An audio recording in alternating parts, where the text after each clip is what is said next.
Kun tätä päivää ajattelin ja olin Jumalan edessä sitten tämän 2 raamattutunnin puitteissa, ehkä tämä ensimmäinen raamattutunti on vähän lyhyempi, tai mä aina luvannut niin, mutta se saattaa silti venähtää. Niin täältä niin kuin yksi sana siinä ollessani työhuoneessani, niin laskeutui sydämelle ja oikeastaan mä koin sen henkilökohtaisesti syvästi sen tarpeen, ja se tarve kiteytyy sanassa syvä. Ja voidaan sanoa näin, että haluan puhua tänään siitä, kuin suuri tarve meillä on päästä syvemmälle. Jeesus varoitti kerran siitä, että jos ei olla kyllin syvällä.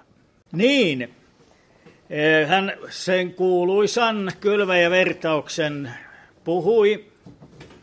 Ja siinä kylväjävertauksessa hän tuo 4 erilaista sydämen maaperää esiin. Ja se toinen niistä oli sellainen, että se kyllä otti iloiten vastaan, mutta siltä puuttuu juuri se syvyys. Täällä sanotaan näin, että tämähän on 3 evankeliumissa, otetaan Markuksesta se. Siellä sanotaan näin 4. luvussa jakeet 5 ja 6 ensin. Osa siemenistä putosi kallioperälle, jossa sillä ei ollut paljon maata. Tämä ei tarkoita siis, että paljaalle kalliolle. Israelissa asiat on niin, että nämä vuorten ja kukkuloiden huiput, niissä on vain ohuesti maata, koska sadevedet huuhtelee ne maat sitten sinne laaksoon. Ja sitä varten viljelytkin tapahtuu aina laaksossa. No niin, tippui siis semmoiseen paikkaan, ja sanotaan, että siinä ei ollut paljon maata. Se nousi kohta oraalle, kun sillä ei ollut syvää maata. Mutta auringon noustua se paahtui, ja kun sillä ei ollut juurta, niin se kuivettui. Ja sitten kun Jeesukselta kysytään tästä, niin hän selittää jakeessa 16, mitkä kallioperälle kylvettiin, ovat niin ikään ne, jotka kun kuulevat sanan, heti ottavat sen ilolla vastaan, mutta heillä ei ole juurta itsessään, vaan he kestävät ainoastaan jonkun aikaa. Kun sitten tulee ahdistus tai vaino sanan tähden, niin he kohta lankeavat pois. Me nähdään, että tässä ongelmana oli tämä maaperä, ettei se juuri päässyt syvemmälle. Siellä tuli kallio yksinkertaisesti vastaan, eikä juuri pysty porautumaan, vaikkakin yllättävän monesta paikkaa, jotka olette rakentamisen kanssa ollut tekemisissä, niin vaikka salaoja putketkin, niin kyllähän vaan melkoisestakin menee läpi juuret, että löytäisi sitä vettä. Mutta tässä tapauksessa tuli kallio vastaan, ja näin muodoin ei sitten vettä ollut enää saatavissa, kun juuri oli niin lyhyt. Ja siitä ei niin kuin syvemmälle pääse. Ja meillä joillain on sellainen sydämen maaperä, että se toppaa tiettyyn kohtaan. Joo. Päästään niin kuin määrättyyn syvyyteen hengellisyydessä, mutta siitä sydämestä johtuu se. Siellä on jotain sellaista kovaa, että se juuri ei pääse syvemmälle. Se ei siis ole meidän Herrassamme se vika millään tavalla, vaan se on jotain, eikä se ole niinkään meidän teoissamme kuin siinä, millainen sydämen laatu meillä on. Antakaa anteeksi, mutta mä en kestä kuumuutta tänne. No niin, nyt tuntuu paremmalta. Ja nyt sitten on erilaisia alueita hengellisessä elämässä, joissa erityisesti pitäisi päästä syvälle.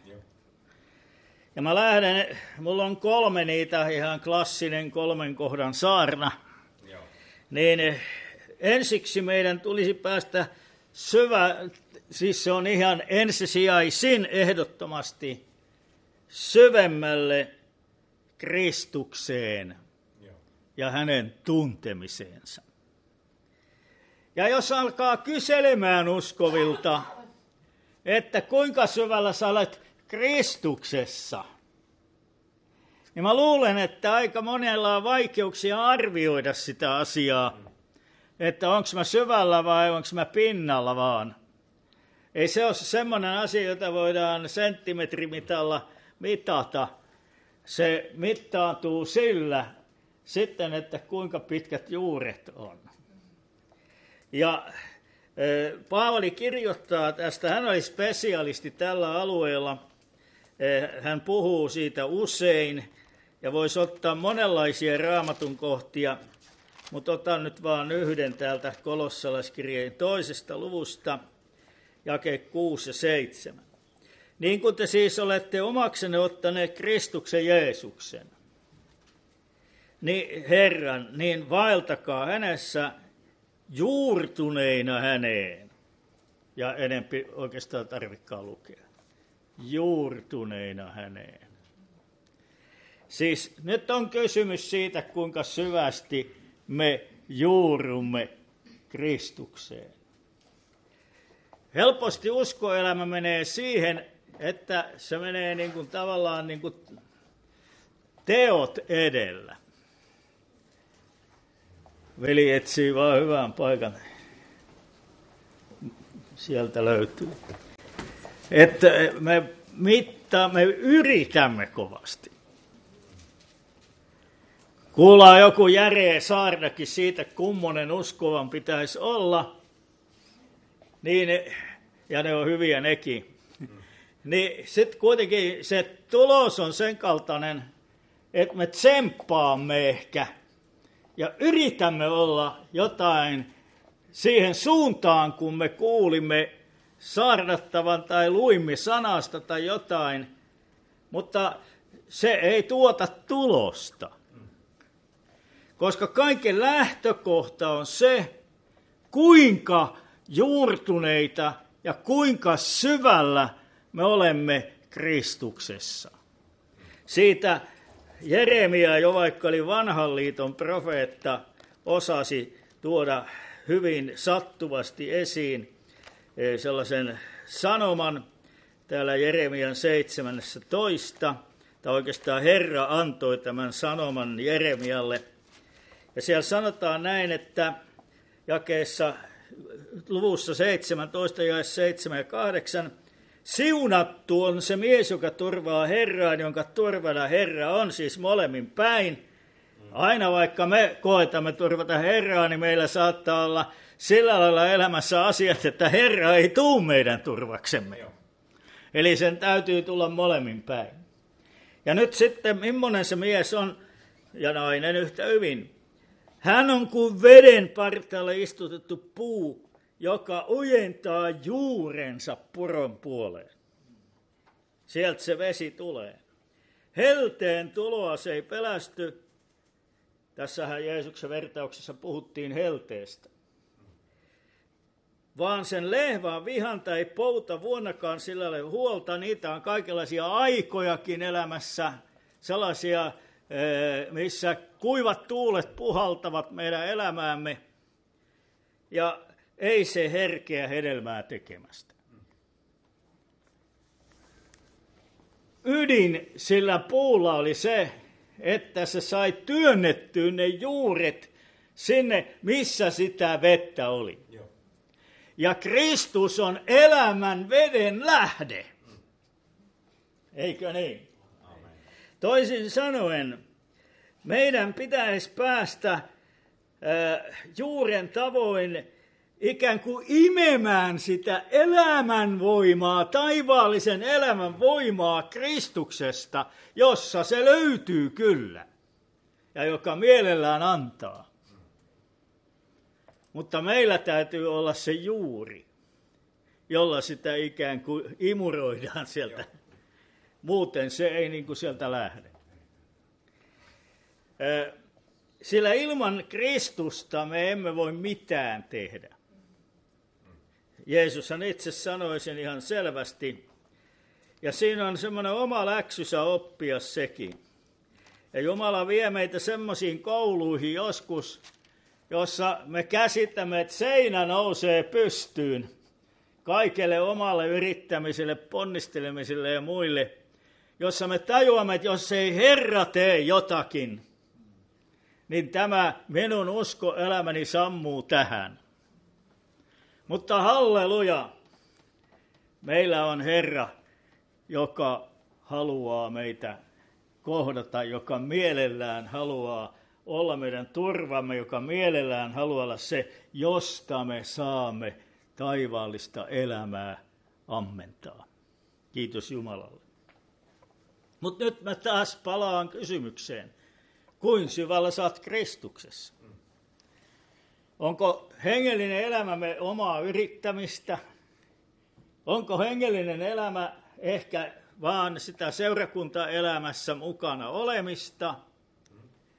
Onko se tiettyjä uskonnollisia tapoja meillä? Saatamme lukea sanaa, saatamme rukoillakin jossain määrin, mutta sitten itselläkin on koko ajan sellainen olo, että tästä puuttuu potkua, tästä puuttuu elämää. Kristus on elämä, tie, totuus ja nyt jos olisi punainen tussi, niin vetäisin tästä. Elämä. Kyllä. Elämä kerta kaikkiaan. Ja se on kokonaan muuta, se on oikeasti elämää samalla tavalla kuin fyysinenkin elämä on elämää, mutta se fyysinen elämä on elämää, joka loppuu kerran meitä kaikilta.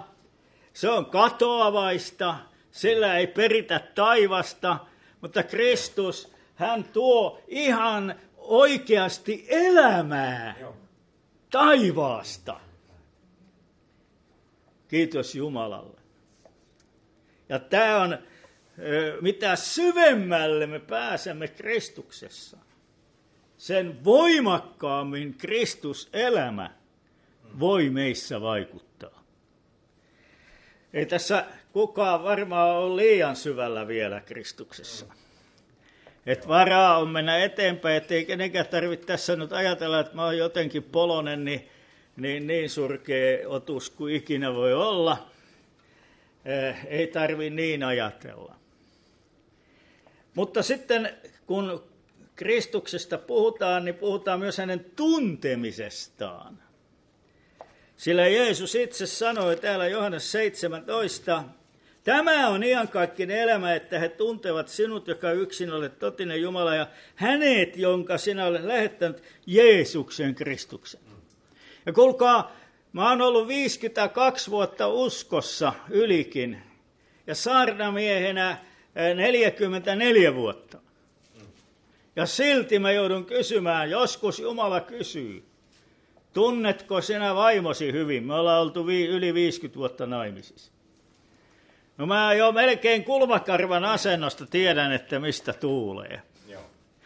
Ja niin edelleen, että luulisin tuntevani aika hyvin. Ja Herra on joskus kysynyt, että tunnetko minut paremmin kuin tunnet vaimosi? Ota nyt joku läheisin ihminen sinulle, jonka sä käsität tuntevasi hyvin, ja mittaa sillä sitä, että tunnetko Jeesuksen yhtä hyvin. Se on iso kysymys, kuulkaa. Ja mun mielestä nykykristillisyydessä tätä puolta painotetaan hirveän vähän. Paavali sanoi, minä tunnen hänet, johon minä uskon. Ja se näkyy kaikessa. Kiitos Jumalalle. Oi, jospa me tuntisimme Herran. Nyt Paavali kirjoittaa tämänkin asian kolossalaisille, joka on mun mielestä semmoinen, voi että melkein tekee mieli pussailla tuota kohtaa Raamatusta. Joskus teenkin salaa sillä lailla. Niin tässä lukee tällä lailla kolossalaisten 2:2, jossa Paavali tahtoisi, että heidän siis uskovien sydämensä yhteen liittyneen rakkaudessa saisivat kehoitusta omistamaan täyden ymmärryksen koko rikkauden ja pääsisivät tuntemaan Jumalan salaisuuden Kristuksen, jossa kaikki viisauden ja tiedon aarteet ovat kätketty. Mä selkosanaisesti koetan sanoa, mitä tässä lukee. Paavali oli aika monimutkainen sanakäänteissään joskus. Tai se oli sen ajan tyyli. Saisivat kehotusta. Mitä se tarkoittaa? Saisivat kehotusta. Omistamaan täyden ymmärryksen koko rikkauden ja pääsivät tuntemaan Jumalan salaisuuden Kristuksen. Tunnetko kehotusta? Että mun täytyisi päästä syvällisemmin tuntemaan Kristuksen. Onko sellaisia hetkiä päivässäsi, niin kuin aina mulla ainakin välillä tulee, että mä tunnen itteni niin köyhäksi kuin olla ja voi, että Herra, mä haluan tuntea sinua lähemmin, minä haluan tuntea sinua enemmän, minä tahdon tuntea sinua syvällisemmin. Ja siellä kaikki viisauden ja tiedon aarteet on kätkettynä. Se sisältää ymmärtämistä. Tunteminen on ymmärtämistä. Siellä puhutaan usein Raamatussa apostolien teoissakin, että Pietarikin sanoo, kun sille valkeni yksi asia, nyt minä käsitän. Joo, ne on, kuulkaa, kun Kristusta tutkitaan sanasta, niin ne on valtavia hetkiä, kun voi sanoa, no nyt minä käsitän. Siellä on ammennettu silloin semmoisesta lähteestä, että se kyllä sytyttää. Ajatelkaa niitä kahta matkaajaa Emmauksen tiellä, vaikka silloin oli aika yksinkertaisista asioista kysymys, niin siltikin oli vähän pimennossa siinä. Ja sitten kun Jeesus alkoi selittää niille kirjoituksia ja avaamaan näitä lähteitä ja aarteita, niin mitä kaverit sanoi? Eikö meidän sydämemme ollut palava meissä, kun hän selitti meille kirjoituksia? Voi että, ne on juhlapäiviä, juhlajuttuja, kun jotain aukenee. Jumalan maailmoista tulee tuntemaan enemmän Jeesusta. Kiitos Jumalalle.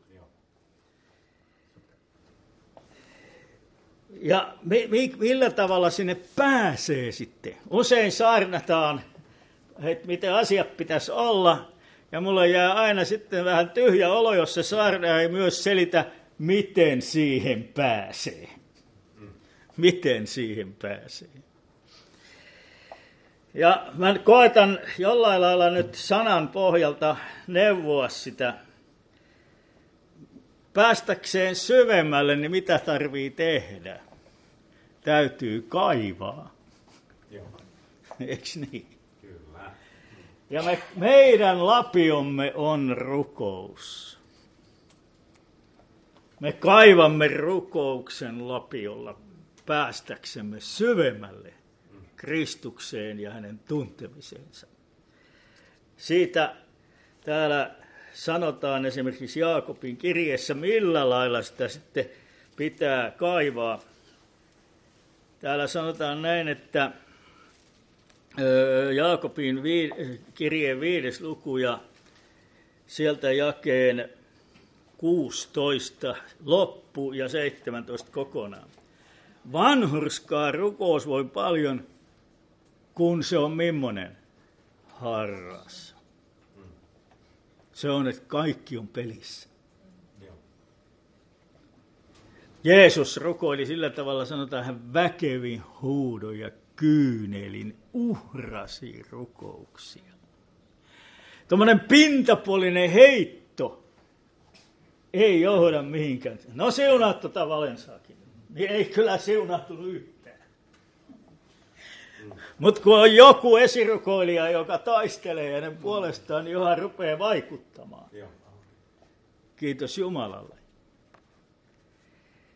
Tämä on se lapio. Ja täällä sitten sanotaan seuraavassa, Elias oli ihminen yhtä vajavainen kuin mekin. Hän rukoili rukoilemalla, ettei sataisi.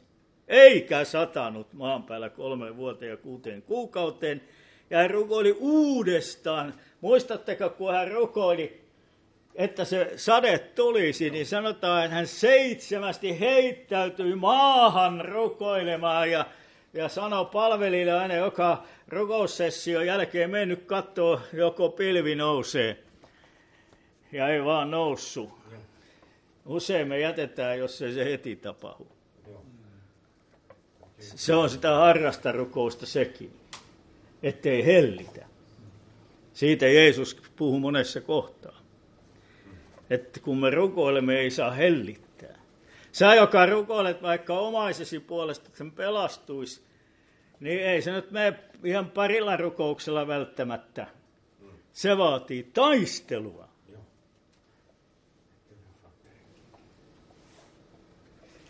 Mennään eteenpäin. Se myöskin täällä sanotaan sananlaskussa neuvotään, miten se tapahtuu, tämä syvemmälle pääseminen. Niin täällä sanotaan näin sananlasku 2 ja siitä alusta. Poikani ja myös tyttäreni, jos sinä otat minun sanani varteen, kätket mieleesi minun käskyni, herkistät korvasi viisaudelle, taivutat sydämesi taitoon, jos kutsut ymmärrystä ja ääneesi huudat taitoa, siinä se ymmärrys nyt tuli. Jos haet sitä kuin hopeaa, etsit kuin aarretta. Sitten, jos ei meillä ole se asenne, että me etsimme päästä syvemmälle Herraan ja Herran tuntemiseen, niin me etsimme sitä niin kuin aarretta etsitään. Että me käsitämme sen aarteeksi elämässämme. Silloin pääset ymmärtämään Herran puolen, löydät Jumalan tuntemisen. Joo, näin se menee. Katsotaan sitten seuraava asia, mihin pitäisi päästä syvemmälle. Tämä on, mä uskon, monille kiva asia. Siellä toisessa Pietarin kirjeessä, sen alussa, ilmoitetaan tällainen asia toisessa jakeessa. Armo ja rauha lisääntyköön teille. Armo voi lisääntyä siis. Ja mun mielestä se tarkoittaa sitä, että kyllähän armo aina on samanlainen, koska Jeesus Kristus on sama eilen, tänään ja iankaikkisesti. Kyllä se armon paketti ikään kuin on samanlainen, mikä on saatavissa. Mutta meidän täytyy päästä siihen sisälle syvemmin, että se hyödyttäisi meitä. Eikö niin? Täällä psalmissa 63 Daavid ymmärsi näistä asioista aika paljon. Hän sanoo, tai suoraan sanoen tosi paljon. Täällä sanotaan tällä lailla, 63. Ja jakeet 3 ja 4. Siellä Daavid on tämän arvon tarpeessa. Ja hän sanoo, minä katselin sinua pyhäkössä, nähdäkseni sinun voimasi ja kunniasi. Sinun armosi on parempi kuin elämä. Kuule, sekin on asia, joka meidän täytyy nähdä oikeassa arvossansa. Jumalan armo.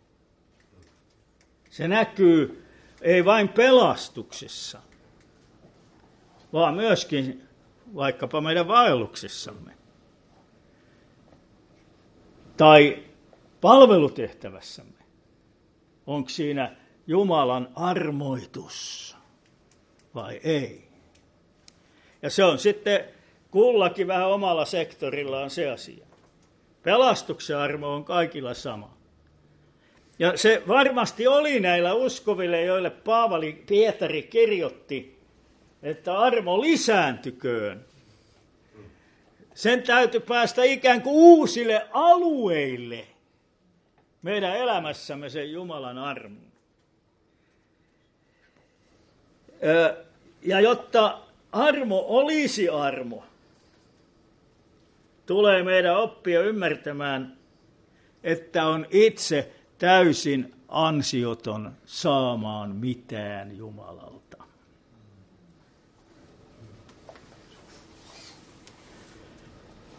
Ainoa, minkä minä ansaitsen, on joutua helvettiin tältä paikalta. Ja kaikki siitä ylöspäin on armoa. Niin, että sullakin on aika lailla armoa jo, uskon ystävä. Ainakin se pelastava armo. Ja sehän tietenkin ykkösasia onkin. Laodikian seurakunnassa oli tämä ongelma, ja mä pelkään, että tämä on Suomen seurakunnissa monissa sama ongelma. Että he ei käsittäneet tätä, kuinka armon tarpeessa he olivat. Johanneksen 3. luvussa kerrotaan Laodikian seurakunnasta jakeissa 16-17. Mutta nyt, koska olet penseä, tai sana penseä on huono, kun ei kukaan tiedä, mitä se on, paitsi joku sanasepot. Se tarkoittaa samaa kuin haalea. Se on se, kun hanasta käännät yhtä aikaa kylmää ja lämmintä, niin mikä siitä sitten tulee. Se on erikoinen, ihminen pystyy juomaan kuumia juomia, niin kuin kahvia, teetä ja niin edelleen.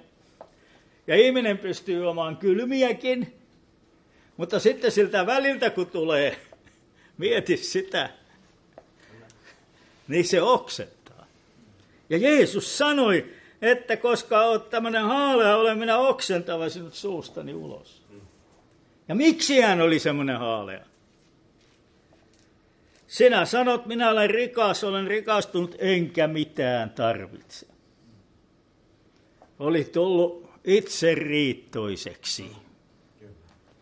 Kuulkaa, mä tarvin ainakin Jumalan armoa saavikaupalla niin paljon kuin sitä ikinä taivas voi antaa.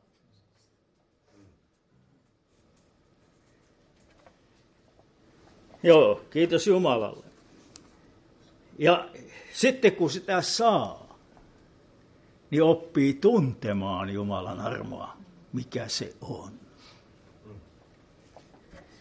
Ne on ihmeellisiä asioita, kuulkaa. Armoa siis ei tarvi vain pelastukseen, vaan niin kuin sanoin, se saa aikaan sitä, että me pääsemme palvelemaan Jumalaa armoitetulla tavalla. Te tiedätte heti, kun kuuntelette saarnamiehiä, että onko tuolla miehellä armoitus tähän hommaan tai ei. Eikö niin? Joo. Ei siinä tarvitse meidän olla liian kohteliaita, että kyllä kuulkaa, kerran oltiin Harri Lampisen kanssakin eräällä raamattutunnilla ja se oli kyllä sellainen, ettei me ymmärretty kumpikaan, missä se edes puhuu ja oli se niin kuivakin, että tuntuu, että ei tätä kestä elävä Erkkikään, enkä mä kestänytkään, mä lähdin kahville. Mutta Lampinen, kun on entinen urheilija, niin se sitkeästi pysyi paikallaan. Ja tuli sitten sen saarnan jälkeen mun luokse sinne kahville ja puhalteli sinne, että ainoastaan tekopyhyys piti penkissä istumassa. Niin kyllä se täytyy sanoa, että siltä saarnaajalta ainakin sillä kertaa puuttui armoitusta. Eikö niin? Mä oon tähän viehättynyt tähän aiheeseen. Mun yksi oppi-isistäni oli semmoinen karu pohjalainen saarnamies, jonka nimi oli Pentti Tyniälä. Ja hänessä kävi tuo kohta hyvin väkevästi esiin, kun Raamattu sanoi, että meillä on aarre saviastiassa. Pentin saviastia oli hyvin karhea. Ja oli se vähän halakinainenkin. Mutta kun se mies alkoi puhua ja saarnaan, jokaisen oli pakko tunnustaa, että tässä vaikuttaa Jumala. Valtava armoitus oli sillä miehellä. Ja mäkin olin monissa seurakunnissa työntekijänä, mihin hän tuli sitten aina puhumaan, niin enpä muista, oliko montakaan, ettei joku tullut uskoon, kun hän tuli vierailemaan. Hänellä oli siihen armoitus. Ei kaikilla siihen ole, vaikka on hyviä johonkin toiselle alueelle. Paavali kirjoittaa tällä lailla 1 Korintolaisten 15:10. Mutta Jumalan armosta minä olen se, mikä olen. Ja tätähän ei tarkoittanut sillä tavalla, että no mä oon taas tämmöinen renttu, että Jumalan arvosta mä oon tämmöinen renttu.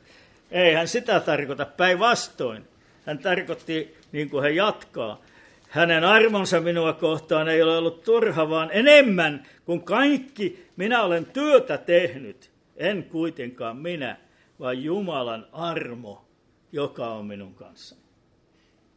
Kuulkaa, kun Jumalan armo kohtaa ja sitä saa oikein siemailla ja oikein uida siinä, jos sanoisi vanhanaikaisesti, niin tulee väistämättä tarve palvella Herraa. Mua on siunannut semmoinen yksi aika hiljattain uskoon tullut, se on sellainen, no sanotaan nyt näin puoliromani sisar. Niin sen on pakko olla 2 seurakunnassa, Turun baptisteisella Raisiossa, missä mä oon, niin kaikissa kokouksissa ensinkin. Eihän väkisin, mutta se vaan on niin väkevä innoitus, on pakko päästä. Ja sitten kun ei hänellä ole yllättäen edes lauluääntäkään, että olisi päässyt lauluryhmään laulamaan, sillä kyllä siinäkin joku tolkkuu, ettei tarvitse ihmisten kärsiä. Niin ajatelkaa, niin hän oma-aloitteisesti itse, niin aina kun kokous loppuu, hän kerää kaikki lauluvihot pois ja vie ne nätisti sinne paikalle. Aina. Ja voi että se siunaa mua, kun ei kukaan pyytänyt edes siihen, vaan se syvällinen näkee, että on valtava armo kohdannut häntä. Se synnyttää sen, että mä haluan edes jotain tehdä. Ja joka on pienessä uskollinen, kuulkaa, tulee vielä paljon haltijaksi. Kiitos Jumalalle. Joo, meidän täytyy päästä syvemmälle armoon. Ja sitä Jumala antaa hyvin halukkaasti. Niille, jotka ymmärtää, että he sitä tarvitsee. Sitten vielä mennään pykälä eteenpäin. Tässä oikeastaan laulettiinkin siitä aiheesta jo. Meidän täytyisi päästä syvemmälle Jumalan voimaan. Eikö niin?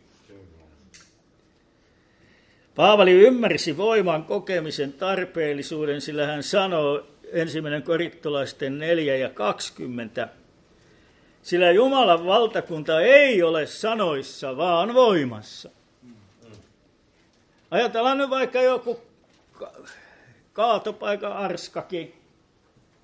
Tuossa tulisi nyt tähän kokoukseen, on vahvasti alkoholin siteissä, kenties sekakäyttäjä on vielä huumeittenkin siteissä ja jonkun vielä muunkin synnin.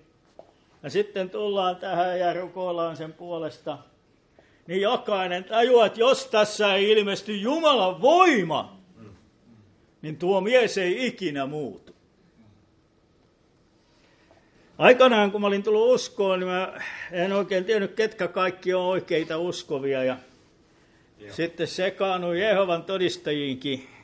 Sillä lailla kävin niiden valtakunnan salillakin katsomassa. Ja kyllä mulle aika pian selvisi kylläkin se, että ei tämä ole se, mitä mä uskon tullessa sain. Mutta mä ihmettelin sitä, että se oli ainoastaan semmoisia hyvin fiksun näköisiä ihmisiä, sanotaan enemmän sitä kermaa kuin sitä sakkaa. Ja mä sitten, kun itse oli entinen juoppo ja joka päivän juoppo ja muuta, niin mä ihmettelin, että ei siellä ollut ketään, joka on sellaisesta taustasta. Mä kysyin, miksei teillä tämmöisiä ole täällä ollenkaan. Niin ne sanoi mulle, että usko ei ole joka miehen. Joo. No ei ole, jos ei ole voimaa. Eikä se ollut kyllä niidenkään. Voima. Voi että, kuulkaa, mä oon ollut tämän asian edessä. Kun mä taistelen siellä, meillä on perjantaisin, nyt kesällä se on tauolla, meillä on perjantaisin 1 ilta kokonaan.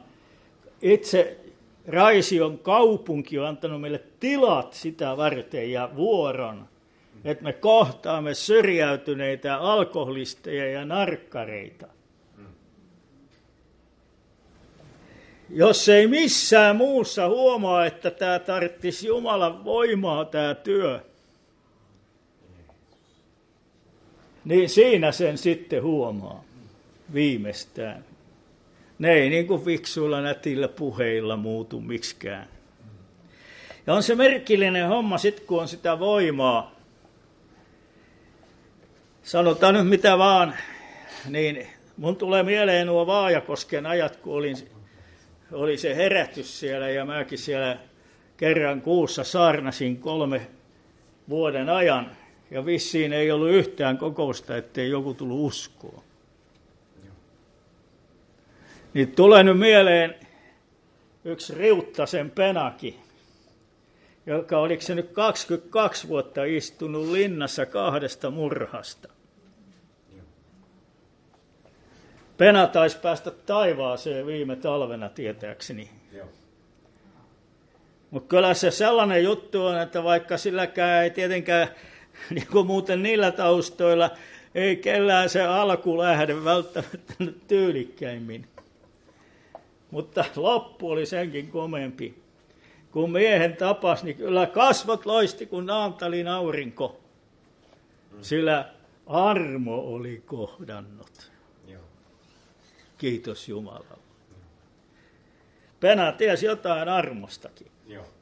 Halleluja. Herra mitatkoon kuin paljon. Mutta me ei siis tarvita sitä vaan pelastumiseen, vaan myös vaellukseemme. Sillä armo kasvattaa meitä, niin kuin sana sanoo, että me vaeltaisimme kaikin tavoin hurskaasti. Eikö niin? Sekin on ihan armoa. Kyllä se on sitä. Ja tätä Jumalan valtakunnan työtä me emme pysty tekemään, ellei ole sitä armoa. Ja siksi meidän,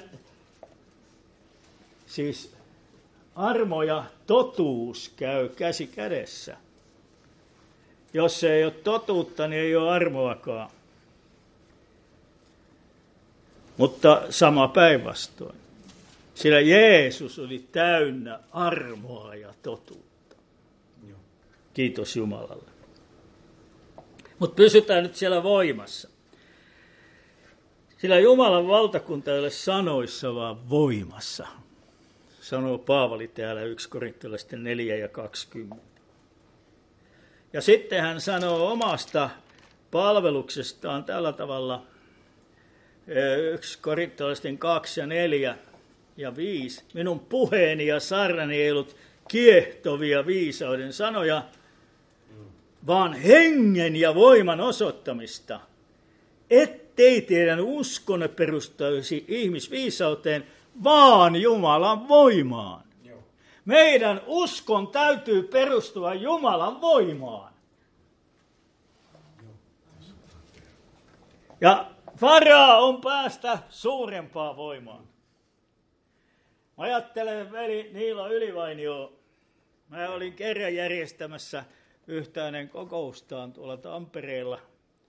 Me oli yhteinen kokous hellareiden, baptistien, vapikseen ja oliko metodistitkin mukana. Ja Niilo sitten saarnasi siellä, nyt muista sitä yhtä hallia, mikä se on nimeltään, Härmälässä se on kuitenkin. Ja ei siinä, kun ainoastaan 100 ihmistä antoi elämänsä Jeesukselle. Joo. Mutta kyllä se voimakin oli koettavissa. Ja kyllä sairaita parani. Mäkin tunnen yhden. Yksikin liikemies, niin se tuli sinne Niilon kokoukseen ja se siellä heti tajusi, että täällä vaikuttaa, vaikka ei ollut, oliko se edes uskoskaan itsekään vielä silloin. Tai ainakin ihan alkumetreillä.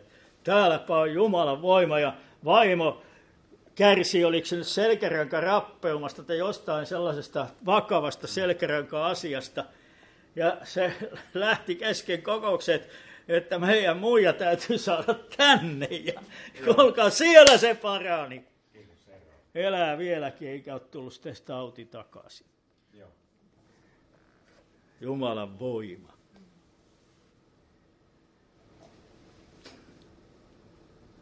No, tässä juttelin yhden tunnetun saarnaajan kanssa ja meille kummallekin oli se sama kipuilu, että me päästäisiin syvemmälle Jumalan voimaan. Meillä saattaa olla oikea oppi, mutta sitten meillä kuitenkin puuttuu voimaa. Niin sanottu oikeaoppisuus ei ole sama kuin oikea oppi. Siis sitaateissa oikeaoppisuus. Kyllähän oikea oppi on tarpeen, mutta se ei riitä, että mulla on vaan tieto siitä, mitä joku sanoo. Täällä sanotaan näin Markuksen 1 ja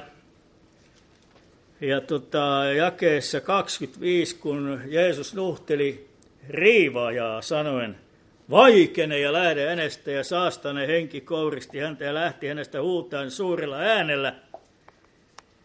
Ja siis ihmiset siinä ympärillä hämmästyivät kaikki niin, että kyselivät toisiltaan, mikä tämä on uusi voimallinen oppi. Kuulkaa, meillä täytyy olla voimallinen oppi.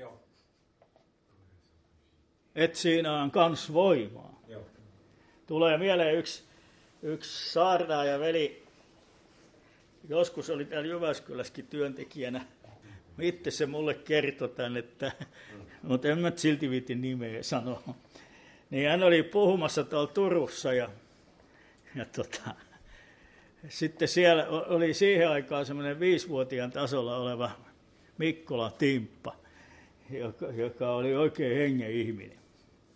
Mutta 5-vuotiaan tasolla. Ja tämä saarnaaja itsekin kokee, että tässä ei nyt oikein ole voittelua, niin se ajatteli korvata sen sillä, että hän korottaa vähän ääntänsä. Että hyvät saarnaajat hiukan siihen aikaan huusivat. Niin kuin Mäenpään Niilot ja muut semmoiset. Ja kerta kaikkiaan Timppa hihkasee siitä omalta paikalta. Kuule saarnaaja, ei piru huutoa pelkää. Tarttis olla voimaa kanssa. Niin kyllä tässä kuule kipuileminen on, että onko se meidän toimintamme sitä, että se on hengen ja voima osoittamista. Voi et me kipeästi tarvimme, että seurakuntakin olisi niin ladattu voimalla, että se on hengen ja voima osoittamista, kun kansaa tulee sisään. Ei, se sisältyy oikeaan oppiin. Ja hengen täyteys tietenkin tarvitaan, mutta pyhällä hengellä täyttyminen siis. Mutta ei se yksin riitä. Mä nyt sanon senkin. Me nähdään Jeesuksesta ja mehän seuraamme Jeesusta, niin Jeesus on esikuva kaikessa. Täällä sanotaan Luukas 4 ja 1. sitten Jeesus täynnä pyhää henkeä palasi Jordanilta. Ja mitä sitten alkaa tapahtua? Henki kuljetti häntä erämaassa ja perkele kiusasi häntä 40 päivää. Ja loput tiedätte. Kuulkaa, kyllä se on vähän niinkin, että jos me halutaan elää voimassa, niin meidän täytyy olla ahjossakin. Joo. Muuten me ollaan vaan niin kuin yksi kuuluisa lähetyssarnaja kirjoitti kirjankin suklaasotilas. Joo. Sulaa helteissä. Siellä Jumala sitten koetteli poikaansa. Ja Jeesus kun tuli sieltä ulos sitten selvinneenä tästä, niin 14 jae sanoo, Jeesus palasi hengen voimassa Galileaan. Hän meni täynnä henkeä, mutta tuli takaisin hengen voimassa. Ja mikä oli sen seuraus? Herran voima vaikutti niin, että hän paransi sairaat. Kyllä oli voimaa. Kiitos Jumalalle. Tässä tämä raamattutunti. En tiedä, oliko tämä pitkä vai lyhyt, rukoillaan.